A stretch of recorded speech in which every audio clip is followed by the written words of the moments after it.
و سڵاوەوە بینەران و گوێگرانی خۆشەویستی تەلەڤیزیۆنی کۆمەڵا لەگەڵتاندام بۆ پێشکەشکردنی بەرنامەی لێکدانەوە هەڵوێست. لە بەرنامەیەم جارشدا وەگەمیشە چەند بابەتێکمان ئامادە کردووە کە بۆتان دەخوێنمەوە. بۆ زانیاری گشتی و وەک هەموو جارێک ئەم بابەتانە لە سۆشیال میدیا و وەرگیراو و ناوەڕۆکەکەی بە پرسیارەتەکەی گەڕێتەوە بۆ خودی نووسەرەکە. بابەتی یەکەممان بەم شێوازەیە ڕۆڵی زلهێزە ناوچەیی و نێودەوڵەتیەکان بەرامبەر پرسی کورد لە سووریا. ئەم بابەتە لەلایەن ئارام حاجیەوە ئامادەکراوە. ئەمریکا ئەولەویەت دەدات بە ڕێگریکردن لە گەڕانەوەی داعش. کەمترین تێوەگلان نایەوێت. پێکدادان لەگەڵ دیمەشق و شەڕێکی بەرفراوانی تورکی یاخود کوردی بێتە ئارە. بۆیە ڕێگە بەدان بە خۆداگرتن لە بەرامبەر یەکلاییکردنەوە دەدات. گواستنەوەی دیلەکانی داعش بۆ عێراق ئاماژەیەکی مەترسیدارە بۆ کەمبوونەوەی پابندبوون. واشنتۆن قەیرانەکە بەڕێوە دەبات نەک چارەسەری بکات. تورکیا ئامانجی نەگۆڕی کۆتایی هێنانە بە هەر قەوارەیەکی چەکداری کوردی لە نزیک سنوورەکانی بە خۆشحاڵیەوە لە پاشەکشەی هەسەدە و گەڕانەوەی جوزئی دیمەشق دەڕوانێت کە قەوارەی سربەخۆی کوردی لاواز دەکات. بەڵام متمانەی بە دیمەشق نییە و ئاژاوەی کۆنتڕۆڵکراوی پێ باشترە لە قەوارەیەکی سەقامگیری کوردی. تورکیا تێکدەرێکی ژیرە نەک یاریزانێکی یەکلاکەرەوە. ئێرانیش ڕێڕەوێکی وشکانی پارێزرا و دەوڵەتێکی ناوەندی لاوازی دۆستی دەوێت و بوونی ئەمریکا و هەر ئیدارەیەکی خۆسەری لە دەروی کۆنتڕۆڵی دیمەشق ڕەت دەکاتنەوە.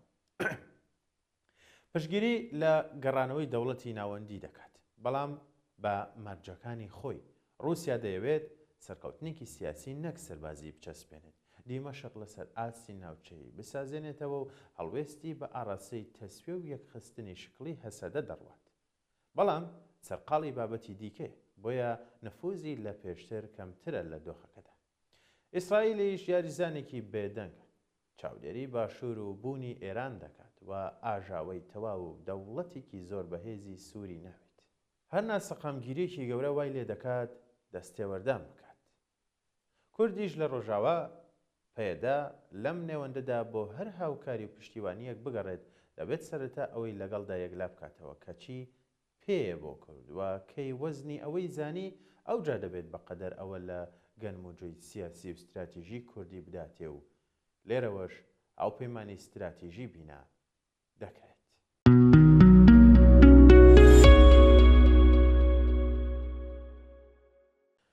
بابەتێکی ترمان کە بۆمان ئامادەکردوون بەم شێوازە دەست پێ دەکات. بۆچی ئەمریکا تەنها دۆستە و نابێتە پاسەوانێکی هەمیشەیی بۆ کورد و ڕۆژاوا؟ ئەمە لەلایەن هێرش عەبدوڕەحمانەوە ئامادەکراوە. لە دوای سەرهەڵدانی داعش لە ساڵی 2014 زایەنی تاوەکو ئەم ساتەوەختە ئەمریکا دابینکەری سەرەکی هاوکاری دارایی و سەربازی بووە بۆ هێزە هاوبەشەکانی سووریا، بەتایبەت هێزەکانی سووریای دیموکراتیک واتە هەسەدە. لە ماوەی دەیەک و زیاتریشدا واشنتۆن بە شێوەیەکی ڕاستەوخۆ نزیکەی 2 ملیار و 600 ملیۆن دۆلار و ملیۆنان فیشک و هەزاران کەرەسەی سەربازی بۆ هەسەد دابین کردووە. بەڵام سەرباری ئەم جۆرە هاوکاریانەش هەرگیز بەڵێنی مانەوەی درێژخایەنی بۆ پاراستنی ناوچەکانی ژێردەسەڵاتی هەسەدا نەداوە. ئەمە تاکتیکە، ترسێکی ڕەوای دروست کردووە لە لامان کە ڕۆژێک دێت ئەمریکا لە سووریا دەکشێتەوە و هەسەدە ناچار بە ڕوبەڕووبوونەوەی هێز و گروپ و ملیشیەکانی تر دەکات و کوردیش لە داهاتوویەکی نادیاردا دەهێڵێتەوە. هەرچەندە ئەم ترسە لە جێ خۆیدا بوو، ئاکامەکانی دەرکەوتن و ڕوونە ئیدارەی ئێستای ئەمریکا پلانی خۆی هەیە لە ناوچەکە. بەڵام هێشتا دەنگی کاریگەر لە ناو کۆنگرێس و پێنتاگۆن و ناوەندە سیاسیەکانی تری ئەو وڵاتەدا هەن کە دۆستی کوردن و لەگەڵ سیاسەتی وڵاتەکەیاندا نین. بەرامبەر کورد لە ڕۆژئاوا و لەوە تێدەگەن کە کورد نەک لە سووریا، بەڵکو لە ناوچەکەدا فاکتەرێکی گرنگە بۆ سەقامگیری خۆرهەڵاتی ناوەڕاست. نابێت تەنیا بکرێن و دەبێت هاوشێوەی هەرێمی کوردستانیش لە سووریای تازەدا جێگەیان بکرێتەوە. ئەوەش بە چاودێری و هێزەکانی ئەمریکا دەکرێت. ئەم واقعەی ئێستا هەیە تاڵ و بێزار کرا، بەڵام نابێت هەسەدە و کورد لەو ناوچەیە بیریان بچێت کە هەلە سەرەتا ئەمریکا پشتیوانیان بووە و جۆرێکیش لە هاوبەشی هەبووە لە نێوان هەردوولادا کە لەسەر بنەمای مرۆیی یان سۆزداری نەبووە بەتەنیا بەڵکو گرنگ و استراتیژی بووە سەرباری ئەمانش دەبێت ئەو حەقیقەتە بزانرێت مانەوەی ئەو جۆرە هاوبەشیە بە پتەوی و پەیوەستە بە هەبوونی کارتی فشار دامەزراوەی کارا و بە جۆرێک لە جۆرەکان پاراستنی بەرژەوەندیەکانی ئەمریکا ڕوون و ئاشکرایە ئەوەی بۆ کورد کراوە و بەدەست هاتووە بەهۆی عێراق یان ئێران تورکیا یان دەوڵەتە عەرەبیەکانی ناوچەکەوە نەبووە بەڵکو بەهۆی ئەمریکاوە بووە بەڵام ئەو ڕاستیەی کە پێویستە هەرگیز لەبیر نەکرێتەوەیە کە ئەمریکا تا سەر پاسەوانی کەس نییە و لەسەر بنەمای گەرایی و بەرژەوەندیەکانی خۆی ڕەفتار دەکات ئێستاکەش کە هەسەدەیان کورد لە سووریا بەتەنیا جێهێڵدا و دەبێت پابەندی بڵین پەندی لێوەربگرێت کە جگە لە کورد بە گشتی وە خۆی هیچ کەسێکی تری نییە ئەوەی گرنگە جارێکی تر دووبارە بکرێتەوە ئەوەیە سەرڕای پشتگیریەکانی تا ئێستاش کە بەردەوامە بەڵام نابێت تەنیا پشت بە ئەمریکا ببەسرێت چونکە ئەم دەوڵەتە بەوە ناسراوە کە بە شێوەیەکی بەردەوام لە ناوچەکە نابێت مانەوەی ئێستای کاتیە بۆ بەرژەوەندیەکانی و جێهێشتنی هاوپەیمان یان هاوبەش لای ئەمریکا ئاساییە چونکە ئیدارەی واشنگتۆن ئەمە وەکو گۆڕینی استراتیژی دەبینێت هەرچەندە لە چاویلکەی کوردەوە وەکو خیانەت سیر دەکرێت فشار یان دەربڕینی ناڕزایی میکانیزمێکی باشەوە گرنگە کە هەموو کورد داوای مانەوەی ئەمریکا بکات بۆ مانەوە چونکە تۆ جگە لە ئەمریکا کەسی ترت نییە بۆ ناسەندنی ڕەوایەتی مافەکانی کورد لە ناوچەکە بەڵام لەمەش گرنگتر ئەوەیە کە بپرسین چۆن لە حاڵەتی ڕۆیشتنی ئەمریکا یان وازهێنان لە هاوبەشێتی چۆن واقعەکە بگۆڕین بۆ ئەوەی کە ببینە ئەکتەرێکی سەرەکی کاریگەر کاتێک لە ژێر چەتری ئەمریکا دەین چۆن خۆمان بنیاد بنین کاتێک کورد بەهێز دەبێت ئەوە مانەوە یان ڕۆیشتنی ئەمریکا کاریگەری لەسەر نابێت ئەمەش ئەو بابەتە بوو کە بۆ ئێم خوێندەوە و هەروەکو لە پێشەکی شاوتم بەرپرسیارەتەکەی بۆ خودی نووسەر گەڕێتەوە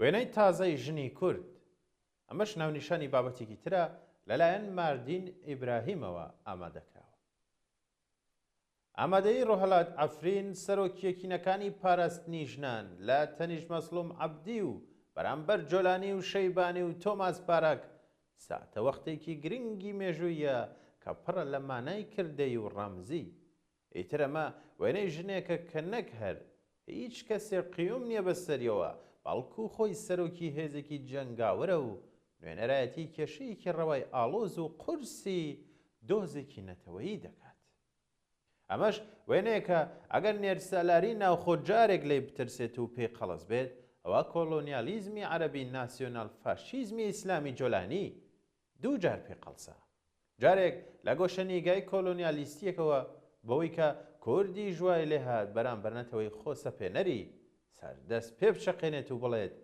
ئەوە دەکەین و ئەوەشیان ناکەین جارێکیشیان وەکو پیاوێکی نەریتی کە لە ناو باوک سالاری گەورە بوو گۆراوە و ئەو بە هاونرخانەی بەرگریان لێ دەکات هیچی تێک ناکەنەوە لەگەڵ ئەو بە هاونرخانەی ڕۆهەڵات بۆیان دەجەنگێت بەڵام ئەمە تاکە دیمەنی ئەم ڕووداوانەی ئێستا نییە کە لە ڕۆژاوا ڕوودەدەن و بەڵێسەکەی گەیشتۆتە هەموو کوردستان و هەموو کوردێک ئەمڕۆ ژنی کورد لە هەموو جێگایەک دەبینرێت ڕاپەڕیوە و بەرەنگاری ئەو وێنە نەریتیە بۆتەوە کە کۆلۆنیالیزمی عەرەبی و ناسیۆنالیزمی ئیسلامی و پاتریکیەت بۆی کێشاوە لە ڕیزی پێشەوەی خۆپیشاندانەکان لە ژێر خێوەتی مانگرتوان لە بەردەم باڵوێستخانەکان لە سەنگەرەکانی ڕووبەڕووبوونەوەی دڕندەترین و دڕندەترین هێزەکانی دنیا لە میدیاکاندا و لەسەر مێزی گفتوگۆی دیبلۆماسی لە هەموو جەیەک جگە لەو جەنگەی گرۆپەکانی جۆلانی و تورکیا دژی ڕۆژاوا هەڵیان گیرساندووە جەنگێکی تر لە دنیای مەجازیدا ڤڵۆگەر و یوتوبەر و چالاکوانەکانی دنیای عەرەبی بەڕێوەی دەبن کە لەو جەنگەشدا نوکتە و قسەی نابەجێ بەرامبەر ژنی کورد بەرامبەر شەڕبانی کچوو بەرامبەر فیگەرە ژنە دیارەکانی سیاسەت لە ڕۆژاوا دەکەن بەڵام ئەو قەشمەریە یان ئەو قەشمەر بازیە میکانیزمێکی ناوەکیە بۆ ڕاگررتنی ئەو ناهاوسەنگیە دەرونیەی ژنی کورد بۆی دروست کردوون. ئەو گەنجە عەرەبانە کە لە ناو کەشوهەوەی ناسیۆنالیزمی عەرەبیدا چاویان کردوتەوە و گەورە بوون لە ناو دۆخی سەردەستەی وەهمی ئەوەی کە ئەوان ئەفزەلن و پەیامیان پێ بۆ مرۆڤایەتی لە ناو دەوروبەرێکدا کە نەتەوەی سەردەستیدا زاڵە، پاشان لە ناو ژینگەیەکی کللتوری نێردسالاریدا کە هەم ئاینەکە بەرهەمی دەهێنێت هەم کۆلۆنیالیزمیش وەکو پەیوەندی نەهاوسەنگی نێوان داگیرکەر و داگیرکرا و هەموو ڕۆژێک بەرهەمی دەهێنێتەوە. ئەو نوکتە و فشقیاتانەی گەنجانی عەرەب کاردانەوەیەکی سایکۆلۆجیە بەرامبەر ئەو وێنە پێچەوانەیەی ژنی کورد نیشانیان دەدات. ژنی کورد وێنەیەکیان نیشان دەدات کە هیچ لەو وێنەیە ناچێت ئەوان لەسەر کورد و ژن هەیەنە. ئەوان کە لە مەیدانی سیاسەت و جەنگی سووریدا دەیبینن بەرەی جۆلانی کۆمەڵێک پیاوی دڕندەی ڕیژ درێژی کۆنە داعشی دوێنەی بەرەی نووسرە و ئەمڕۆی هەیئەت التەحریر شام و ئەمزات و ئەمشاد نوێنەرایەتی دەکەن کەچی لە بەرامبەریشدا دەبینن بەرەی کورد لە سیاسەتدا فەوزە یوسف و نەسرین عەبدوڵڵا و ئەیهان مورادەکان لە دیبلۆماسیشدا ئیلهام ئەحمەد و لەیلا موساکان و لە جەنگ و بەرگریدا ڕۆحەڵات ئەفرینەکان نوێنەرایەتی دەکەن. ئیتر بۆ دەرچوون لەو تەنگەژە دەرونیەی ئەو دۆخە بۆیان دروست دەکات چی بکەن؟ نوکتە و قۆشمەی نێرسەلاری و کۆلۆنیالیستی عەرەبی. بەڵام ناسیۆنالیزمی عەرەبی برینێکی تریشی هەیە کە زۆر قۆڵ ئازاری دەدات، دەوازارە ژوا دەکات ڕەفتارەکانی زۆر توند و تیژ بێت. بە پێی تازەترین ئامار ژمارەی عەرەب لە دنیادا لە 450 ملیۆنی تێپەڕاندووە کە کاتێک ئاوردەداتەوە بۆ دواوە هەموو ئەو خەڵکە بە ئەنتیسمیتیزم واتە دژایەتی جوولەکە پەروەردەکراون، بەڵام کە دەبینن لە هەموو دنیادا نەک تەنیا لە ئیسرائیل ژمارەی جوولەکەکان ناگاتە 8 ملیۆن کەس. ئەم ڕاستیە بە سەختی نارسیزمی ناسیۆنالیزمی عەرەب بریندار دەکات. ئەم ژمارە زۆرە بەرامبەر ئەو ژمارە کەمە 100 ساڵە و ئەوە ئەگەر نەڵێم هەزاران ساڵیشە سەڵقاڵ کراون و هەر دۆڕاویشن. ئەمە دادڕانێکی ناوەکی ناڕەحەتکەرە بۆ لاوی عەرەب کە دروستی کردووە. اینجا ئەو لاوە ناسیۆنالیست بێت یاخۆت ئیسلامی بێت یان ناسیۆنال ئیسلامی بێت. ئەم جارەشیان لە بەرامبەر ژمارەی کەمی کوردانی ڕۆژاوا کەوتونەتە هەمان دۆخەوە. دووجار هەراسان دەکرێن، جارێک وەکو کورد کە ئەوان وای دەبینن کە کورد دەبێت بە هەموو شتێک ڕازی ببێت، جارێکی ژن وای دەبینن کە ژن دەبێت هەم ژێردەستەی پیاو بێت و هەم ژێردەستەی داگیرکەران. ژنی جەنگاوەر و ڕاپەڕێوی کوردەیە بێت ئەو پەیوەندیە بە پەیوەندیەکی مرۆڤانە بگۆڕێت، پەیوەندیەکی هێمن و بێ ئازار و هاوسەنگ. دەوێت ئەندازەیەکی کۆمەڵایەتی تر دابڕێژێت و خۆی ڕزگار بکات. بەڵام بەم کارەی هەر تەنیا خۆی ڕزگار ناکات، بەڵکو هەم نەتەوە ڕزگار دەکات و هەم پیاویش لەو وێنە نەریتیە ناڕەوایە ئازاد دەکات.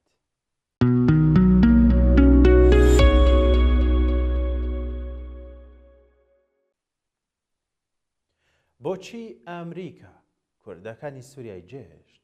مەش بابەتێکی ترە لەلایەن هەڤاڵ ڕەئوف یەحیاوە ئامادەکراوە. لە 20 کانونی دووەمی 2026 زاینیدا نوێنەری تایبەتی ئەمریکا بۆ سووریا تۆم باراک بەیاننامێکی کورتی لەسەر پلاتفۆرمی ئێکس بڵاو کردەوە و ڕایگەیاند کە ئامانجی سەرەکی هێزەکانی سووریای دیموکراتیک ئەسەدا وەکو هێزی سەرەکی لەسەر زەوی دژی داعش تا ڕادەیەکی زۆر کۆتایی پێهاتووە. ئەم وتەیە هەرچەندە کورتە، بەڵام لە ناوەڕۆکدا مانایەکی گەورەی هەبوو کۆتایی هاتنی قۆناغێکی تەواو لە سیاسەتی ئەمریکا لە سووریادا. لە خاڵێکدا کە تا ئەم دوایانە کورد هێمای بەرخۆدان بوون دژی ڕێکخراوی دەوڵەتی ئیسلامی داعش، ئەمڕۆ ئەو هێمایە بەرەو ونبوون دەچێت. هێزەکانی سووریای دیموکرات کە ساڵانێک بوو بە بازووی زەمینی هاوپەیمانی نێودەوڵەتی با سەرکردایەتی ئەمریکادا دەنرا، ئێستاش خۆیان لە بەردەم واقعێکی سەخت و دڵتەزێن دەبیننەوە، واقعێک کە تێیدا هاوپەیمانە سەرەکیەکانیان بڕیاریان داوە وازیان لێبهێن و پەڕەیەکی نوێ لەگەڵ حکوومەتی نوێی سووریا بکەنەوە. بڕیاری ئەمریکا بۆ جیابوونەوە لە هەسەدا تەنها بڕیارێکی سەربازی نییە، بەڵکو بەشێکە لە گۆڕانکاریی گەورەی استراتیژی لە سیاسەتی ناوچەیی. لە 6 کانونی دووەمی 2026 زاینیدا پارێز بووە میوانداری کۆبوونەوەیەکی گرنگ لە نێوان سووریا و ئیسرائیل بە ناوبژی ئەمریکا. ئەنجامی ئەم کۆبوونەوەیە دامەزراندنی میکانیزمێکی تایبەت بوو بۆ پەیوەندی و هەماهەنگی نێوان هەردوو لایەن کە لە خۆ دەگرێت هاوبەشیکردنی زانیاری ئەمنی، کەمکردنەوەی ئاڵۆزیە سەربازیەکان و هەماهەنگی دیبلۆماسی و ئابووری لە ژێر چاودێری ئەمریکادا. یەکێک لە ئەنجامە گرنگەکانی ئەم ڕێکەوتنە کۆتایی هێنانی پشتیوانی لە هێزە کوردیەکان و هاندانیان بۆ یەکگرتنەوە لەگەڵ حکومەتی ناوەندی لە دیمەشق بوو. ئەمەش ڕێگەیدا حکومەتی نوێی سووریا با سەرکردایەتی ئەحمەد الشەرع ئەبوو محەممەد جۆلانی پێشووتر واتە بە خێرایی بەرەو ناوچەکانی ژێر کۆنتترۆڵی هەسەد پێشڕەوی بکات. لە دوای 2 ڕۆژ ڕێکەوتنەکەی پاریس شەڕ لە ناوچە کوردیەکانی حەلەب شێخ مەقسوود و ئەشرەفیە سەری هەڵدا و حکومەتی دیمەشق بەشێکی زۆری ناوچەکانی هەسەدی گرتەوە، لە نێوانیاندا ڕەقا، دێرەزور و بەشێک لە حەسەکە. هۆکارە سەرەکیەکان چەند هۆکارێکی سەرەکی بوون کە هۆی ئەم گۆڕانکاریانەی لێکەوتەوە. فشارە ناوچەی و نێودەوڵەتیەکان بە تایبەتی لەلایەن تورکیا، قەتەر و عەرەبستانی سعودیا کە هەسەد وەکو درێژکراوەی پارتی کرێکارانی کوردستان واتە پەکەکە دەبینن. باوەڕی دۆناڵد ترامپ بەوەی کە داعش چیتر مەترسیەکی استراتیژی نییە بۆ سەر ئەمریکا. بوونە ئەندامی فەرمی حکومەتی نوێی سووریا لە هاوپەیمانی نێودەوڵەتی دژی تیرۆر لە کۆتایی ساڵی 2025 زاینیدا. ئەو ڕاستی کە کوردەکان کەمتر لە 10% دانیشتوانی سووریا پێک دەهێنن و زۆرینەی ناوچەکانی ژێر کۆنتترۆڵی هەسەد عەرەبن، بە تێپەڕبوونی کات ناوچە کوردنشینەکان بە عەرەب کران. ترسی ئەمریکا و هاوپەیمانەکانی لەوەی پشتیوانی درێژخایەن لە پرۆژەیەکی بەڕێوەبەرایەتی خۆسەری کوردی سووریای داهاتوو سەقامگیر بکات. پشتگیری تەواوی وڵاتانی تورکیا، قەتەر و عەرەبستانی سعودیا لە بوارەکانی میدیا، کەناڵی تەلەڤیزیۆنی، هەواڵگری سیاسی و ئابووری و سەربازی، جگە لە میلیشیاکانی ئەحمەد شەرع، هەڵگەڕانەوەی چاوەڕوان نەکراوی هۆزە عەرەبیەکانی ناوچەی هەسەد و عەرەبەکانی ناو پێکهاتەی هەسەد لە دژی کوردەکان، ناوچەیەکی ئابووری بێ چەکداری لەسەر سنووری ئیسرائیل و سووریاش بە سەرۆکایەتی ترەمپ. کۆتایی خەونی ڕۆژاوە لە ماوەی چەند ڕۆژێکدا هێزەکانی هەسەد کۆنتترۆلی ڕەقا، دێرەزور و بەشێکی گەوری حەسەکەیان لەدەستدا. لە 18 کانونی دووەمدا ڕێککەوتنێکی ئاگربەستی 14 خاڵی بە چاودێری ئەمریکا وەژۆ کرا. بە پێڕێککەوتنەکە کۆتایی بە بەڕێوەبەرایەتی خۆسەری و ڕێکخستنی یان یەکخستنی هێزە چەکدارەکانی هەسەد لە ناو سوپای سووریادا دەهێنێت. بۆ کوردەکان ئەم دۆخە بیرەوەرێکی تاڵی مێژوو و دووبارەبوونەوەی ئەو ئەزمونەیە کە لە ساڵانی 1923 پەیمانی لۆزان و 1974 ڕێکەوتنی شاو سەدام لە جەزائیر و 2007 ڕێفراندۆمی هەرێمی کوردستان و 2019 داگیرکردنی ئەفرین و سەرەکانی لەلایەن تورکیاوە بینیە، جگە لە ڕوخانی کۆماری سوور و ڕاگواستنەوەی کوردەکان بۆ کازاخستان و قیرغیزستان و سەرکوتکردنی کۆماری مەهاباد، کۆمەڵکوژی و جینۆسای دیەنفال، کیمیا باران و هەڵەبجە بەرامبەر بە گەلێکی ئازادی خواز، داوای ئەمە یاخود دوای ئەمە چی؟ ئەگەربەستی کاتی 4 ڕۆژیان تا کۆتایی کانونی دووەمی 2026 کاتێکی چارەنووسازە، یان کوردەکان یەکگرتنەوە قوبوڵ دەکەن بەرامبەر بە مافە فەرهەنگیە سنووردارەکان، یان ڕوبەڕووی هێرشێکی گشتی دەبنەوە کە بوونیات لە وەکو هێزێکی سربەخۆ کۆتایی پێداێنێت. لە هەردوو حاڵەتیشدا پرۆژەی ڕۆژاوە بە شێوەیەکی کاریگەر گەیشتۆتە کۆتاییەکی کاتی. لە سیاسەتی نێودەوڵەتیدا ئاوڕێی هەمیشەیی نییە، تەنها بەرژەوەندی هەمیشەیە. ئەمریکا کوردەکانی بەکارهێنا کاتێک پێویستی پێیان بوو و جێی هێشتن کاتێک بەرژەوەندیەکانی گۆڕان. پرسیارێک دەمێنێتەوە: ئایا سەرکردایەتی کوردی کەی فێری ئەزموونەکان دەبێت، یان مێژوو وەکو هەمیشە خۆی دووبارە دەکاتەوە لە ڕۆژهەڵاتی ناوەڕاستی خوێنەوی؟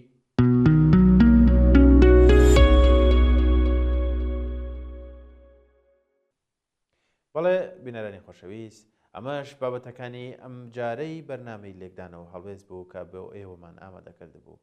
تاکو ئامادەکردنی چەند بابەتێک و خوێندنەوەی لە بەرنمەیەکی تری بەرنامەی لێکدانەوە هەڵوێست.